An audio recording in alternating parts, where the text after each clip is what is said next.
बिस्मिल्लाहिर्रहमानिर्रहीम, अस्सलाम वालेकुम। विनर्स स्पोर्ट्स के साथ आपका मेज़बान है शहजादा मोइन हाजिर है। और इस वक्त जश्न आज़ादी की तैयारियों के हवाले से अगर देखें तो खेलों के मुख्तलिफ मुकाबले मुख्तलिफ डिस्ट्रिक्स के अंदर होते हुए दिखाई दे रहे हैं। और पूरे पाकिस्तान के अंदर हम देख रहे हैं कि सिंध गवर्नमेंट ने जिस तरह शहर सिंध के लिए जो बात की है, उन्होंने सिंध के लिए मार्के हक का नाम दिया है, जहाँ पर हम जश्न आज़ादी मना रहे होंगे मार्के हक के नाम से। और इसका सिलसिला इस वक्त भी जारी है। तमाम डिस्ट्रिक्ट के अंदर हम देख रहे हैं मुख्तलिफ खेलों के मुकाबलों का इनिकाद किया जा रहा है।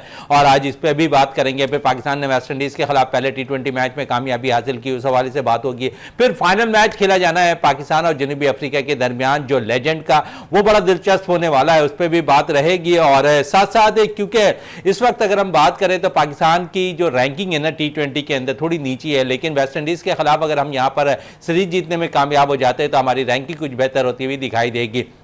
इन सब सूरताल पे भी बात रहेगी। फिर अगर थोड़ी सी हम बात करें पाकिस्तान के अंदर जो पाकिस्तान के लिए वॉलीबॉल टीम है वो आलमी अंडर 19 चैंपियनशिप में शिरकत कर रही है। वहां पर 13वें से 16वें पोजीशन के लिए मैच खेला गया, जहां पर पाकिस्तान टीम ने अमेरिका को जो है 3-1 से शिकस्त दी और पाकिस्तान टीम ने इस मैच में कामयाबी हासिल की। पाकिस्तान अब 13वें पोजीशन के लिए जो है मैच खेलेगा, उस पर भी बात रहेगी कि वॉलीबॉल में पाकिस्तान की टीम अच्छी कारकर्दगी का मुजाहरा कर रही है। लेकिन इस वक्त मैं बात करूंगा क्योंकि आज हमारे साथ मौजूद हैं हमारे गेस्ट इकबाल मेमन साहब, स्पोर्ट्स एनालिस्ट हैं। और जिस तरह इन्होंने खेलों के हवाले से अपनी रिसर्च किया हुआ, इनसे आज जरूर ये पूछूंगा कि इस वक्त अगर हम देखें तो मार्का हक के हवाले से पूरे पाकिस्तान के अंदर जो है स्पोर्ट्स की सरगर्मियां हो रही हैं, खेलों के मुकाबले हो रहे हैं और 1 अगस्त से ये बाकायदा आगाज हो गया। तो किस तरह देख रहे हैं इस वाले मार्के हक 14 अगस्त हम जिस तरह मनाएंगे? देखें, जैसे मैंने पहले भी कहा है कि जो भी इवेंट होना चाहिए वो इफ़ेक्टिव होना चाहिए, उसमें ऑनेस्टी और सिंसियरिटी होनी चाहिए। अगर वो है तो फिर तो वो कामयाब है। क्योंकि क्या है कि जब वो खाना पूरी करते हैं और जब मतलब है कि सिर्फ दिखाने के लिए कि हमने इस मौके पे ये इवेंट करवा लिए तो वो नाकाफ़ी होते हैं। क्योंकि हमने ये देखा था कि ये जो बीच गेम्स थे उसमें भी हमने देखा कि खाना पूरी हो रही थी। और दूसरी बात ये कि सिलेक्शंस जो है वो ईमानदारी से हों तो फिर उसमें मज़ा आता है और हर हकदार को हक मिले तो मैं समझता हूँ कि उससे भरपूर फ़ायदा होगा। क्योंकि हमें इन इवेंट से जो है ये देखना होता है कि जो खिलाड़ी अपने आप को एक्सप्रेस करने के लिए आ रहे हैं, क्या are they able to do it, क्या वो कामयाब हो रहे हैं और क्या सबको जो है इक्वल अपॉर्चुनिटी मिल रही है। ये चीज़ें देखना बहुत ज़रूरी है। हालांकि देखें, मुझे लोग कहते हैं कि आप बहुत ज़्यादा ब्लंट हो जाते हैं, लेकिन ये अगर हम ये चाहते हैं कि दुनिया के उस पर जो है स्पोर्ट्स के दुनिया में हम धूम मचा दें और हर स्पोर्ट्स में हम आगे आ जाएं तो हमें ईमानदारी से, सिंसियरिटी से जो है काम करना पड़ेगा। जब डेडिकेशन होगी तो ओनरशिप होगी। बाकी ये कि ये मौका बेहतरीन है, जो लोग प्रैक्टिस कर रहे हैं उनको जो है वो मौका मिल रहा है, एक अच्छी अपॉर्चुनिटी है एक्सप्रेस करने की। और इसमें हर गेम को इन्वॉल्व होना चाहिए। जो भी गेम्स हमारे पास, जो भी फैसिलिटीज़ अवेलेबल है, इसमें जो है सबको मौका मिलना चाहिए। और ख़ास तौर पे ये चीज़ें जो है वो स्कूल लेवल पे स्कूल के बच्चों को इन्वॉल्व किया जाए ताकि उनको ये पता चले, इसकी मतलब है कि मालूमात हो जाए कि ये मार्का हक है क्या। अच्छा, मार्के हक है क्या, ये ज़रूर मैं आपसे अभी पूछूंगा। लेकिन एक ब्रेकिंग न्यूज़ आ गई है और उस ब्रेकिंग न्यूज़ के हवाले से मैं थोड़ी सी बात कर लूँ, क्योंकि स्पोर्ट्स में पाकिस्तानी टीम है इस वक्त बड़ा अच्छा परफॉर्म कर रही है तमाम जगहों पे। तो पाकिस्तान ने नॉर्वे कप 2025 जीत लिया है और पाकिस्तान के नाम से जो यहाँ पर जो खिलाड़ी गए थे बेटर फ्यूचर के लिहाज से, उन्होंने लियारी के फर्जंद उन्होंने आलमी उफक पर एक और तारीख रकम कर दी है। और पार्लियामानी लीडर सेक्रेटरी शादिया करीम सिंघार की ने जो है उन्हें खिलाड़ियों को मुबारकबाद दी है और उन्होंने कहा है कि जश्न आज़ादी की खुशियां दोबाला कर दी हैं। लियारी में खुशी की लहर भी दौड़ गई है और फुटबॉल शायकीन दीवाना वार रक्स भी कर रहे हैं इस वक्त लियारी के अंदर, जब ये टाइटल जीता है नॉर्वे के अंदर। और लियारी कराची और सिंध समेत पूरी दुनिया में पाकिस्तान को फुटबॉल की दुनिया में एक अजीम एजाज दिलवाने पर इन खिलाड़ियों का भरपूर तौर पर इस्तकबाल भी होगा। तो आप समझ रहे हैं कि इस वक्त अगर हम देखें तो हर जगह पर खेलों के अंदर पाकिस्तान का राज नजर आ रहा है। और एक और, क्योंकि इस वक्त हम जश्न आज़ादी मनाने की भरपूर तैयारियां कर रहे हैं, एक और खुशियां यहां से नॉर्वे से आ गई है, जहां पर चाइल्ड बच्चों ने पाकिस्तान के लिए परफॉर्मेंस दे दी। देखें शहजादा, हमने आपके ही चैनल पे बहुत सारे लोग देखे जो आइसोलेशन में चैम्पियनशिप्स भी जीत रहे हैं, और ये तो कलेक्टिव एफर्ट है, क्योंकि एक अंडर प्रिविलेज एरिया से बच्चे जाते हैं और उनको एक अपॉर्चुनिटी देती है चाहे नॉर्वे, तो वहाँ पे जाके वो जीतते हैं। और तो इसमें डेफिनेटली जो कोचेज़ हैं या people at the helm of the affairs, उनको भी मुबारकबाद जाती है। और हम अगर ये रेगुलरली करते रहे तो फिर ये होगा कि हमारे जो फुटबॉलर्स हैं वो उरूज पे जाएंगे, और अपने जो है जो उनका पिनिकल है वो ये है कि वर्ल्ड कप खेलें और वर्ल्ड कप में जो है अच्छी पोजीशन हासिल करें। तब जो है हम मानेंगे कि भाई हमारा काम जो है इफ़ेक्टिव हो जाए। इस लेवल पे तो वो जीत गए, क्या आगे भी जो है हम उनको इतनी फैसिलिटीज़ मिलेंगी, और क्या उनको उतना प्रॉपरली इफ़ेक्टिवली फैसिलिटेट किया जाएगा ताकि जो है वो अपना भरपूर तरीके से अपने आप को एक्सप्रेस कर सके। लेकिन पार्लियामेंट्री सेक्रेटरी शाजिया साहिबा ने जिस तरह रोल अदा किया यहाँ पर, और उन्होंने जिस तरह ये चीज़ों को वाज़े किया, सपोर्ट किया, तो आप समझते हैं सपोर्ट की ज़रूरत है। लियारी के अंदर बेत बना टैलेंट है फुटबॉल का, और वहाँ से अब देखें कि उन्होंने प्लेयर से चुने और फिर जाके नॉर्वे कप जीता है, तो आप समझते हैं कि अच्छी चीज़ रही है। बिल्कुल, डेफिनेटली। देखें मतलब किसी भी लेवल पे अगर आप इंटरनेशनल इवेंट जीत के आ रहे हैं तो उसका जो है बिल्कुल यहाँ पे जिक्र होना चाहिए, और ज़ोर शोर से होना चाहिए। बल्कि खुशी सिर्फ लियारी में नहीं होनी चाहिए, पूरे कराची में, पूरे सिंध में, पूरे पाकिस्तान में मनानी चाहिए।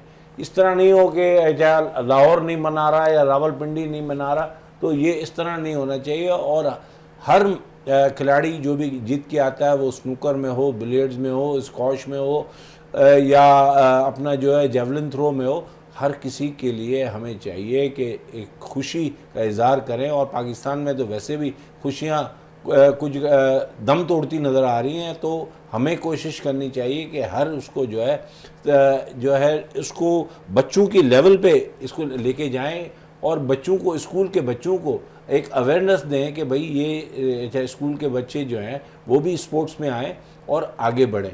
तो अगर अंडर प्रिविलेज एरिया से और जो हम्बल बैकग्राउंड के बच्चे हैं, जिस तरह अभी लियारी के बच्चे जीत के आए हैं, तो ऐसे आपको जो है इस तरह के बच्चे आपको हर जगह मिलेंगे। सिर्फ गवर्नमेंट ने ये टैलेंट हंट पे काम करना है, या तो फिर ऐसा हो सकता है कि टैलेंट हंट पे काम करके लियारी में ही हॉस्टल्स में उन बच्चों को रखा जाए, ताकि जो है वो वहाँ पे प्रैक्टिस करें और फिर आगे बढ़ें। चलें, प्रैक्टिस करें और आगे बढ़ें। बड़ी अच्छी बात भी आपने की। बात चल रही थी हमारे मार्का हक के हवाले से, और मार्का हक है क्या, आप तशरीह करना चाह रहे थे ताकि नौजवानों को ये पता चले। बहुत से स्कूल के बच्चों को नहीं पता। आप जहाँ पर खेलों के हवाले से एक नाम आपने दे दिया, लेकिन उन बच्चों को ये वाज़े ज़रूरी है, स्कूल के बच्चों को, कि मार्का हक है क्या, बेसिकली उन्हें बताना। एग्जैक्टली, मैं यही कहने वाला था कि जो मैं समझता हूँ, मेरे परसेप्शन में मार्का हक हुआ है जो हमारी अभी रिसेंटली जंग हुई है इंडिया के साथ, और उसमें हम ये क्लेम कर रहे हैं कि हम जीते हैं। तो उसका जो है एक अवेयरनेस देना चाहते हैं लोगों को कि ये देखें, हमारे जो नेबर कंट्री है इंडिया, जो हमेशा से हमारे ऊपर जंग मुसल्लत करती है, और इस दफ़े हमने उनको जो है बुरी तरह हराया है। उनके तकरीबन 6 जहाज़ भी गिराए हैं, जिसमें राफेल जहाज़ भी है। तो ये इसका जो है ना, अब बाकायदा सिर्फ स्पोर्ट्स नहीं होनी चाहिए, बल्कि बच्चों को बिठा के और एक अवेयरनेस प्रोग्राम भी होना चाहिए। अवेयरनेस प्रोग्राम भी होना चाहिए, आप कह रहे हैं। और जिस तरह अवेयरनेस के हवाले से भी तकरीबात जारी हैं इस वक्त, हम देखते हैं कि यूनिवर्सिटी लेवल पर हो रहे हैं, स्कूल कॉलेजेस के, क्योंकि स्कूल अब खुल गए हैं, कॉलेज लेवल पर शुरू हो गए हैं, तो हम तो अवेयरनेस दे रहे हैं हर तरीके से उन बच्चों तक। और थोड़ा सा स्पोर्ट्स पर वापस आते हैं, और जिस तरह हम बात कर रहे थे, तमाम डिस्ट्रिक्ट्स के अंदर इस वक्त तमाम ही खेलों की सरगर्मियाँ जारी हैं, मुख्तलिफ खेलों का इनेकाद हो रहा है, और नाम दिया गया है मार्के हक। और जिस तरह एक समझते हैं कि सिंध गवर्नमेंट के, मैं समझता हूँ कि अच्छा इनिशिएटिव है, और आप समझते हैं कि सिर्फ कराची के अंदर नहीं, इंटीरियर के अंदर भी तमाम जगहों पर ऐसे इवेंट हो रहे हैं। लेकिन शायद अब एहसास हो रहा है कि हम इवेंट तो बहुत ज़्यादा करा रहे हैं, वेन्यूज़ की थोड़ी सी कमी नज़र आ रही है। बिल्कुल, इवेंट्स भी जब हो रहे हैं, ये बहुत अच्छी बात है। लेकिन ये कि देखें, जो भी बजट बनाया जाता है, उसके बजट के अंदर ज़्यादा से ज़्यादा इवेंट्स हो सकते हैं। इसमें कहीं पे भी जो है वो नाइंसाफ़ी ना हो। ये ना हो कि फेडरेशंस आपस में लड़ रही हैं, एसोसिएशंस आपस में लड़ रही हैं पैसों पे। फिर होता क्या है कि मैदान में वो इवेंट जो है इतना इफ़ेक्टिव नहीं होता। तो इस चीज़ की रोकथाम के लिए भी कुछ ना कुछ होना चाहिए, कुछ कंट्रोलिंग अथॉरिटीज़ होनी चाहिए और प्रॉपरली मैनेज होना चाहिए। सिलेक्शन कमेटी जो डीएसओस की है वो भी जो है प्रॉपर मेरिट पे होनी चाहिए, जो लोग और उनकी परफॉर्मेंस जो पिछले 3 सालों में है उसको भी देखा जाए कि उन्होंने कितना काम किया है। तो ये ऑडिटिंग अगर प्रॉपर नहीं होगी तो फिर जो है ये ऐसे कई मार्का हक जो है आप करा लें लेकिन वो इतने इफ़ेक्टिव नहीं होंगे। तो उनको इफ़ेक्टिव करने के लिए उस इफ़ेक्टिविटी को जो है वो भरपूर तरीके से देखने के लिए आपको ऑडिटिंग प्रॉपर करनी होगी और प्लान्स प्रॉपर करने होंगे और वॉच डॉग्स जो हैं वो मेरिट पे होने चाहिए, जो आपको बता सकें कि क्या चीज़ें सही हो रही हैं या नहीं। चले, बहुत सी चीज़ें सही हो रही हैं या नहीं हो रही हैं, इस पर तो सिलसिला जारी रहेगा हमारे प्रोग्राम्स के अंदर। लेकिन थोड़ी सी बात मज़ीद और भी कर लें। इस वक्त हमारे लेजेंड्स जो है फ़ाइनल खेलने के लिए बेताब हैं। जनूब अफ्रीका की टीम इस फाइनल में मद्दे मुकाबले होगी। तो आप क्या समझते हैं कि पाकिस्तानी टीम शिकस्त दे देगी? ओवरऑल बड़ी ज़बरदस्त कारकर्दगी लेजेंड्स की रही है। लेजेंड्स की टीमों में मेरे हिसाब से दोनों तकरीबन बराबर टीमें हैं और जो भी उस दिन अच्छा खेलेगा और जिसकी फ़िटनेस होगी, क्योंकि देखिए लेजेंड्स जो हैं वो वेटरन्स हैं और जो वेटरन्स हैं उसमें सबसे बड़ा, वैसे तो ये गेम्स जो भी फ़िज़िकल होती हैं उसमें फ़िटनेस का जो है बहुत अमल दखल होता है और यू विल बी सरप्राइज कि इवन चेस जैसी गेम जिसमें फ़िज़िकल काम कम है लेकिन उसमें भी फ़िटनेस की बहुत ज़रूरत होती है। अगर एंग्जाइटी लेवल है तो वो गेम नहीं होती। तो ये तो क्रिकेट है जनाब और इसमें वेटरन्स खेल रहे हैं और लेजेंड्स खेल रहे हैं तो उनकी फ़िटनेस पे डिपेंड करता है और क्योंकि ये लोग इतने प्रैक्टिस में होते नहीं हैं तो जिन्होंने भी परफॉर्मेंस अच्छी दी तो वो जीत जाएंगे। और मैं हार्ड लक कहता हूँ इंडिया को जिनको सेमीफाइनल नहीं खेले, क्योंकि उनकी जो सियासी सिस्टम है, सियासी ढांचा है, वो उनको इजाज़त नहीं देता कि वो पाकिस्तान से खेले। और मेरा ख्याल है कि ये उनको एक डिनाइल है और ये होना नहीं चाहिए था। स्पोर्ट्स के लिए ये ज़रूरी है। बाकी हम दुआगो हैं कि इंशाल्लाह पाकिस्तान जो है लेजेंड्स की टूर्नामेंट में भी जीतेगा। चलें, उम्मीद कर रहे हैं कि पाकिस्तान जिस तरह परफॉर्मेंस दे रही है लेजेंड से कप के अंदर, और पाकिस्तान जनूबी अफ्रीका को शिकस्त देकर टाइटल अपना हासिल कर लेगा। और इस वक्त अब मुझे ब्रेक के लिए भी कहा जा रहा है। ब्रेक से वापस आएंगे तो गुफ्तगू को मज़ीद जारी रखेंगे।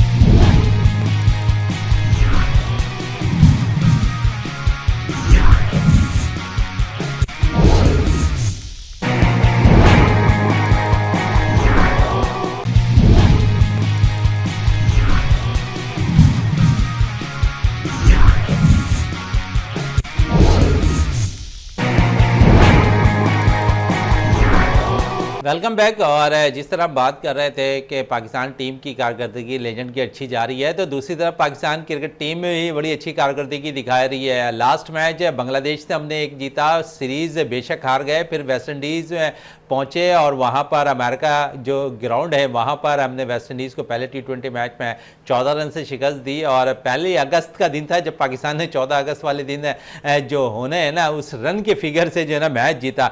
और क्या इकबाल मेमन साहब, आप समझते हैं कि पाकिस्तान टीम की कारकर्दगी अच्छी रही? पहले T20 मैच में 14 रन से कामयाब रहे, साइम ने अच्छी बैटिंग का मुजाहरा किया, फिर हमने देखा कि कुछ थोड़ा बहुत सपोर्ट है, 2-3 बैटर्स का रहा, फ़खर ने 28 रन किए, 24 रन की बारी हसन नवाज़ खेलते रहे। लेकिन मैं समझता हूँ ज़ाती तौर पर कि पाकिस्तान के बैटर्स उस किस्म का फॉर्म नहीं दिखा सके जहाँ पर मैं समझता था कि 20-30 रन कम थे। और फिर बॉलिंग में अगर हम देखें तो शहनशाह आफरीदी की वापसी हुई, हारिस रऊफ की वापसी हुई है और इन नौजवान बॉलर्स के साथ इनको ग्रूम अब करना पड़ेगा उन नौजवान बॉलर्स को, क्योंकि पाकिस्तान को एशिया कप खेलना है, फिर वर्ल्ड कप खेलना है T20 का। तो अभी से अगर इन खिलाड़ियों को ये सीनियर बॉलर ग्रूम करेंगे तो पाकिस्तान बॉलिंग में भी बेस्ट कारकर्दगी दिखाएगा। मैं समझता हूँ कि मेरे ओपिनियन के मुताबिक पाकिस्तान बहुत अच्छा खेला है। 178 is a very good score on sluggish pitch बहुत स्लो थी और इस आपने देखा कि साइम अयूब भी जो है अपना जो फ्लैम्बॉयंट स्टाइल है उसको थोड़ा सा कंट्रोल में थे और उन्होंने बड़ी ज़बरदस्त ब्रीजी इनिंग्स खेली है। तो मैं समझता हूँ 178 या 180 is a very good score on this pitch. और ये 150 160 की पिच थी। और फिर वेस्ट इंडीज़ भी बहुत ज़बरदस्त खेला। और अच्छा, और एक चीज़ मैं आपको बताता जाऊँ कि इसमें होल्डर भी खेल रहा था, जैसन होल्डर, और जोसेफ भी खेल रहा था, और दोनों बेहतरीन बॉलर्स हैं। और और आपके जो है खिलाड़ियों ने तकरीबन 35-37 रन्स लिए हैं होल्डर की बॉल पे, क्योंकि अगर होल्डर विकेट नहीं लेता है तो रन्स जो है वो बहुत कम देता है। अच्छा, दूसरी बात ये कि इस वक्त जो है वेस्ट इंडीज़ हार तो चुकी है ऑस्ट्रेलिया से, लेकिन अच्छी टीम के साथ वो प्रैक्टिस करके आई हुई है। और हो सकता था कि ये कल वाला मैच जीत भी जाती, सिर्फ जो है कुछ रन से वो हार गए। और आखिर में आके होल्डर और जोसेफ ने बैटिंग भी अच्छी की थी, लेकिन ये कि अचानक जो उनकी विकेटें गिरी हैं बहुत सारी, उसमें जो है वो परेशान हो गए, जिसमें अगेन अच्छा हाँ, बड़ी जबरदस्त अगर हम देखें तो 72 तक उनका कोई आउट नहीं था। 5 रन के इजाफे में उनकी 4 विकेटें गिर गई। हाँ। और शायद कमर वहीं से टूट गई वेस्ट इंडीज़ के, वरना टारगेट को वो चेस करने जा रहे थे बआसानी। देखें, बहुत सारे फैक्टर्स होते हैं इसमें। एक तो पिच जो थी वो स्लगिश होती जाती है, ठीक है, क्योंकि वो सेकंड इनिंग जो है वो वेस्ट इंडीज़ खेल रही थी अंडर लाइट्स, प्लस जो है 14 ओवर हो चुके थे, तो वो जो शाइन जो होती है वो भी ख़त्म हो चुकी थी, तो उस पर शॉट्स खेलना इट्स नॉट ईजी।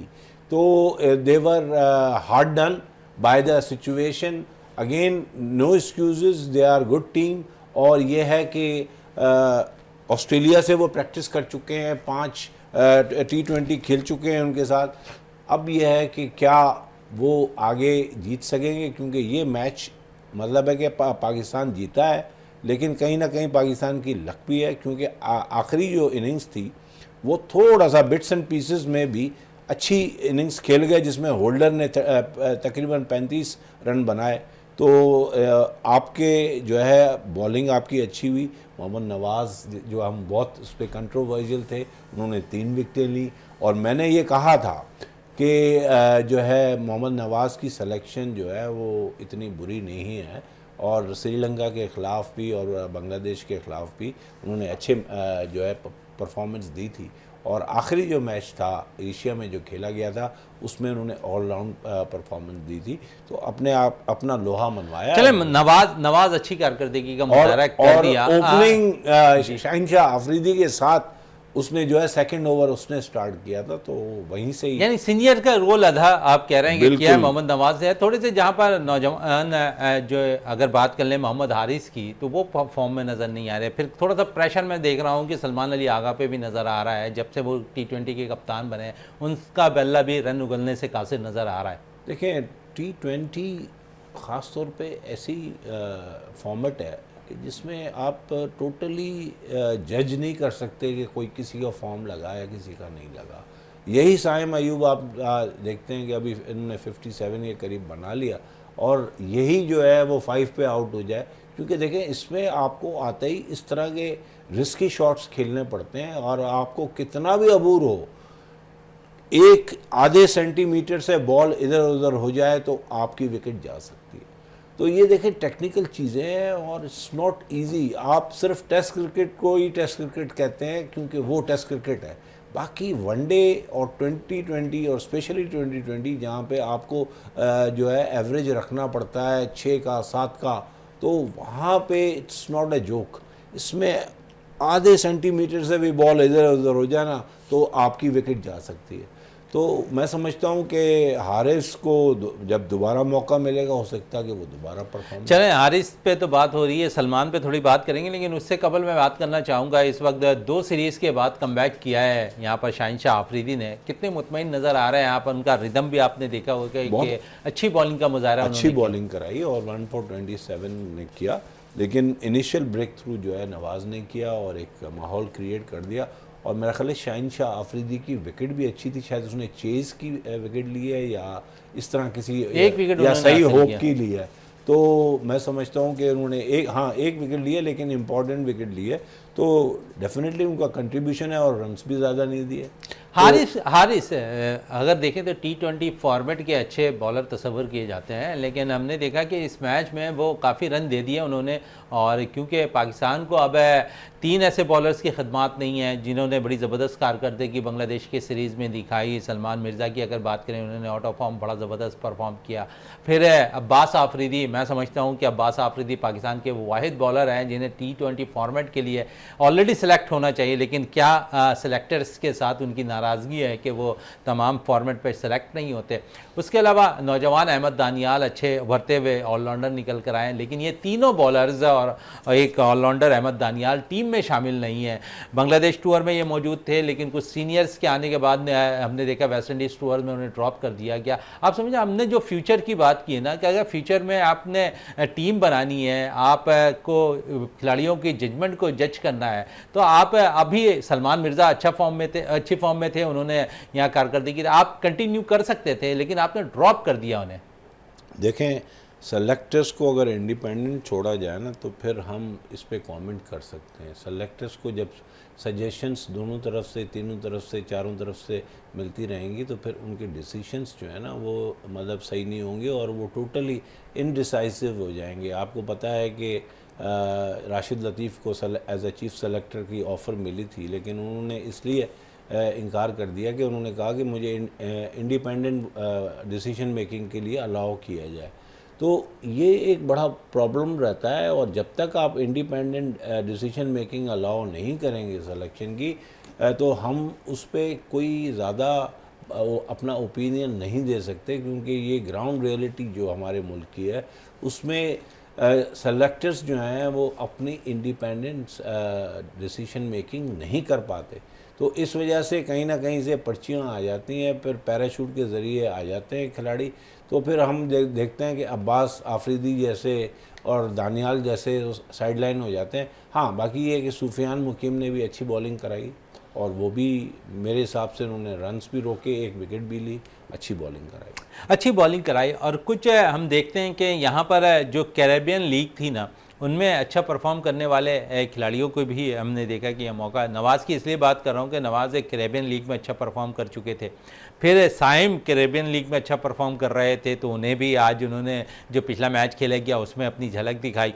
तो आप समझते थोड़ा सा फ़र्क आता है कि जो कंटिन्यू अगर यहाँ पर जो लीग्स खेल रहे होते हैं उसका फ़र्क जब उनके ममालिक के अंदर जाकर खेलना पड़ता तो आसानी होती है। डेफिनेटली वो एक आपको प्रैक्टिस मिल जाती है। और आप देखें, कोई भी गेम जो है ना वो है mind and your physical organs, जिसमें आपका हैंड है, फुटवर्क है, तो वो आपको खुद ब खुद याद दिलाता है कि ये पिच जो है इस पे आपने इस तरह खेलना है। तो वो टेक्निकली जो है ना वो मतलब ये कि सिर्फ इसमें आपकी क्वालिटी नहीं है, ये कुदरत का एक कमाल है कि जो आपका अल्लाह ताला ने जो सिस्टम्स बनाए हैं तो वो आप उसके अक्लमटाइज हो जाते हैं, और जब वो आप खेलने के लिए जाते हैं तो आपको अंदाज़ा होता है कि ये पिच जो है इस पर मेरी टाइमिंग क्या होनी चाहिए। ठीक है ना, ये थोड़ी स्लगिश पिच थी और इसमें चांस था कि अगर आप ज़्यादा फ्लैम्बॉयंट होते तो फिर शायद विकेटें ज़्यादा गिर जाती।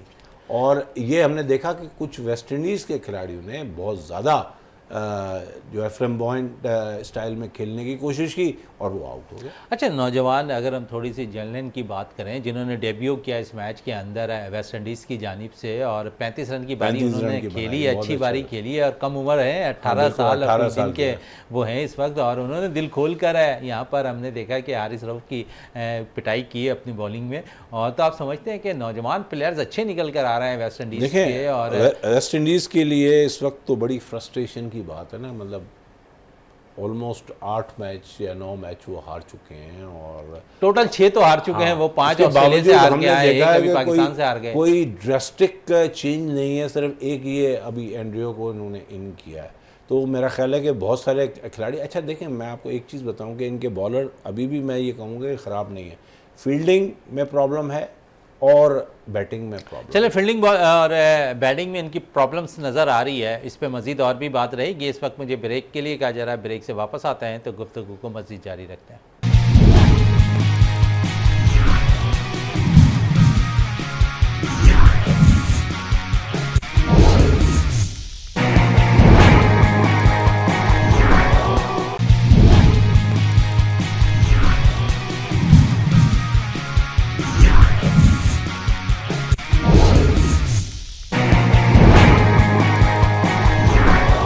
Welcome back. और जिस तरह हम बात कर रहे थे लेजेंड क्रिकेटर की, जिस तरह बात कर रहे थे वेस्ट इंडीज़ के प्लेयर्स की, और थोड़ा वापस आते हैं और थोड़े से वेस्ट इंडीज़ के प्लेयर्स पे बात करते हैं। काली आंधी की बात ये कर रहे थे तो उस दौर की बात कर रहे थे। उस दौर में हमारी टीम भी बड़ी मजबूत हुआ करती थी, हमारे पास भी अच्छे फास्ट बॉलर्स निकल कर आया करते थे। अब कुछ कमी आ गई है, हमारे पास तेज़ बॉलर अगर आ रहे हैं तो वो ज़्यादा अरसा टीम को सर्फ नहीं कर पा रहे। हम देख रहे हैं साल 1.5 साल के अंदर वो टीम से बाहर हो जा रहे हैं। इकबाल मोमिन साहब क्या समझते हैं कि उस वक्त हमारा फिटनेस लेवल बड़ा अच्छा था, अब जो नए प्लेयर्स आ रहे हैं उनका फिटनेस लेवल आप समझते हैं कि कम नज़र आ रहा है, या फिर डोमेस्टिक वो कम खेलते दिखाई दे रहे हैं? फास्ट बॉलर्स की बात कर रहा हूँ। देखें, फिटनेस जो है ना वो उनका माइंड फिटनेस का मसला है, फिज़िकल फिटनेस का कम है। क्योंकि हम देखते हैं कि उस ज़माने में जो फास्ट बॉलर थे और उसके बाद भी इवन वसीम अकरम के ज़माने तक, या अपना शोएब अख्तर जैसे फास्ट बॉलर इंजर्ड भी होते थे तो वो खेलते थे। हारिस रऊफ़ जैसे फास्ट बॉलर अपने आप को निगलिंग इंजरीज से बचाने के लिए वो उन्होंने अपने आप को कन्फाइन किया हुआ है। देखें, ये this is not a great service to the nation. अगर आपको अल्लाह ताला ने एक एबिलिटी दी है तो ये जो पावर पॉलिटिक्स है क्रिकेट में, ये अलाउ नहीं होनी चाहिए। मेरे नज़दीक उनको सर्विसेज सब फॉर्मेट के लिए देनी चाहिए, ठीक है, क्योंकि ही इज़ इक्वली गुड। दूसरी बात ये कि he is not a stock bowler, he is a shock bowler. और जो शॉक बॉलर होता है वो विकेट के या टेकिंग जब बॉलर होता है उसको टेस्ट क्रिकेट भी खेलनी चाहिए, उसकी स्पीड इतनी है। फिर दूसरी बात ये कि अगर आप समझते हैं कि ये लोग इतने वो नहीं हैं तो आपके पास 155 वाला जो है वो हसनैन बैठा हुआ है, उसको क्यों नहीं आप कोशिश करते? ठीक है, इंजरी ज़्यादा हो जाती है हसनैन को। आप देखेंगे जहाँ पर अगर हम देखें कि ऐसे मैचेस खेलने मिल जाएं जहाँ पर विकेटें थोड़ी सी मुर्दार हों तो वहाँ वो जान मारने की कोशिश करता है, अगले दिन वो इंजरी का शिकार हो जाता है। देखें, वो तो डिपेंड करता है कोचेस पे कि कोचेस उससे क्या करवा रहे हैं। ज़रूरी नहीं है कि आपकी अगर स्पीड है और इन द एयर आप अच्छी स्पीड निकाल सकते हैं, और अगर आप उसको जो है गुड लेंथ पे बॉलिंग करा रहे हैं, कोई ज़रूरी नहीं है कि आप जो है शॉर्ट बॉलिंग कराएं। तो अच्छा, मुझे एक बात बताएं, चले आप अपने तजर्बे से बताएं, क्या वेस्ट इंडीज़ एक टेरर ज़रूर वो क्रिएट करते थे, क्या वेस्ट इंडीज़ के फास्ट बॉलर को या डेनिस लिली जैसे फास्ट बॉलर को ज़रूरत थी कि शॉर्ट बॉल कराए? ये सिर्फ एक फास्ट बॉलर का दिमागी फितूर होता है। वो मतलब एक डराने उस वक्त जो उनकी हाइट थी ना, हाइट वो उसका इस्तेमाल करते थे। इसी में मैं थोड़ा सा पाकिस्तान के प्लेयर्स पे आ जाऊं, जो हाइट की आपने बात की कि शॉर्ट बॉल्स के ऊपर आपने जो बात की है, आप देखिए बड़ा आसान होता था शब्बीर के लिए शॉर्ट बॉल करना, बड़ा आसान होता था जाहिद के लिए, मोहम्मद जाहिद के लिए जो है ना शॉर्ट बॉल करना। तो आप समझते हैं जिसकी हाइट अगर है ना तो उसके लिए ज़्यादा आसान होता है, बजाय इसके कि मोहम्मद शमी आप उठा के देख लें उस किस्म के आपके पास तो शॉर्ट बॉल नहीं कर सकता था। ठीक है, मोहम्मद शमी फिर उसके बावजूद भी वो शॉर्ट बॉल करता था।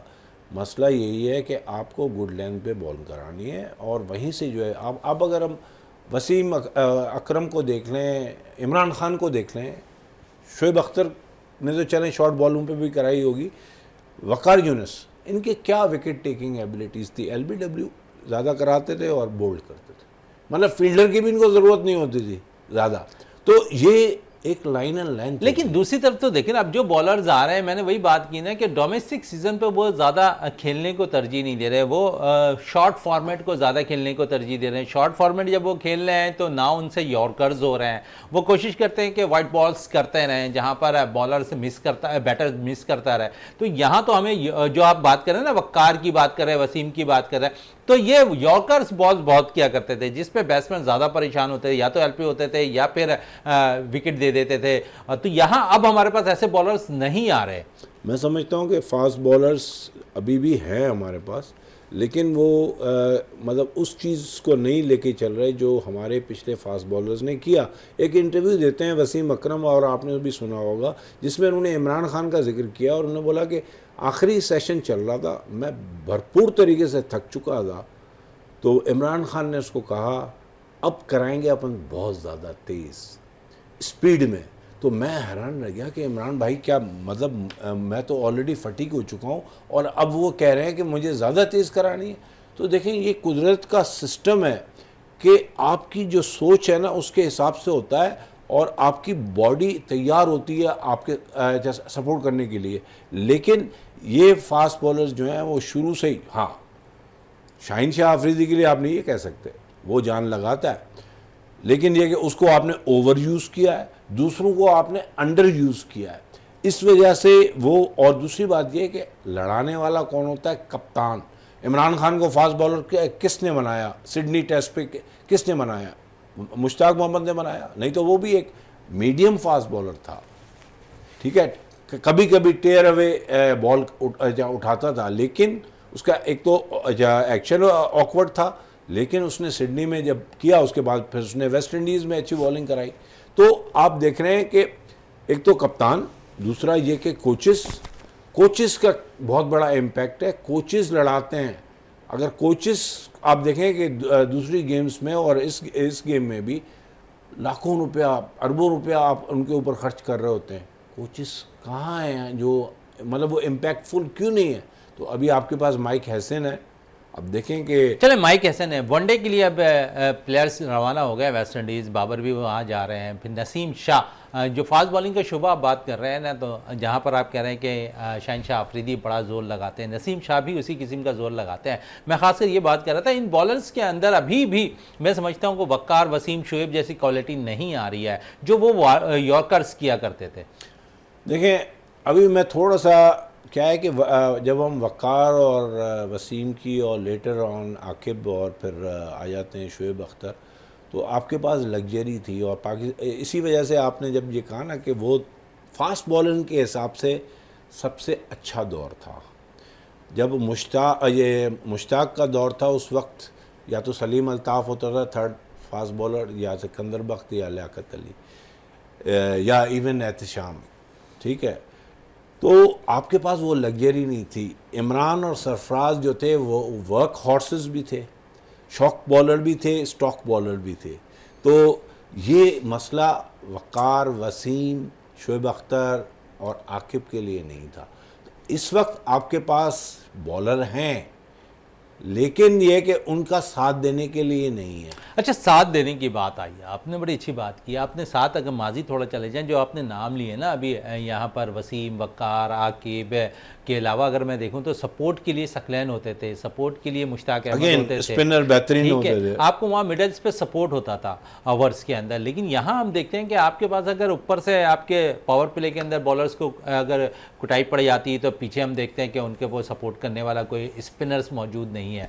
लेकिन आप समझते हैं कि हमारे पास कुछ अच्छे स्पिनर्स हैं जिन्हें हम मौका दे सकते हैं। आपने भी जिस तरह सुफियान को मौका दिया, ऐसी तरह बेंच पे मेहरान मुमताज़ बैठे हैं, फैसल अकरम अब आपके पास बैठे हैं, कासिम अकरम बैठे हुए हैं, 3-4 प्लेयर्स ऐसे हैं जो मैं समझता हूं कि इस वक्त आपका बेंच मजबूत हो सकता है स्पिन डिपार्टमेंट में।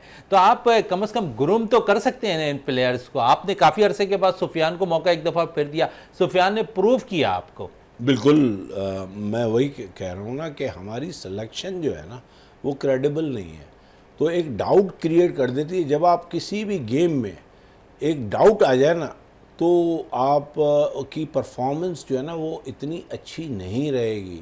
आपको अंदर जो है एक जो आपका इंसान है वो आपको कंफ्यूज करता रहेगा कि यार कहीं मैं आउट हो जाऊँ। आप फिर खुल के नहीं खेलोगे, तो फिर मेरी नेक्स्ट मैच में पता नहीं सिलेक्शन होगी या नहीं होगी। तो ये प्रॉब्लम्स हैं। फिर जब आप देखते हैं कि पैराशूट के ज़रिए लोग उतर के आ जाते हैं, तो फिर आप ये कहते हैं कि यार ये तो खलाई मखलूक तो कभी भी आ जाएगी। तो एक एंग्जाइटी लेवल आपका होता है। आपके ये जो उस वक्त जो क्रिकेटर्स थे, तो अगर आप उनको वो 60s से उन्होंने शुरू किया, तो 70s में आके उनकी परफॉर्मेंस थी। एक सिर्फ ज़हीर अब्बास को अगर आप निकाल दें, तो आसिफ इकबाल और मुश्ताक मोहम्मद और इंतखाब 60s से खेल रहे थे, और जाके 70s में आके उनकी परफॉर्मेंस बनती है, वो अच्छे खिलाड़ी बनते हैं।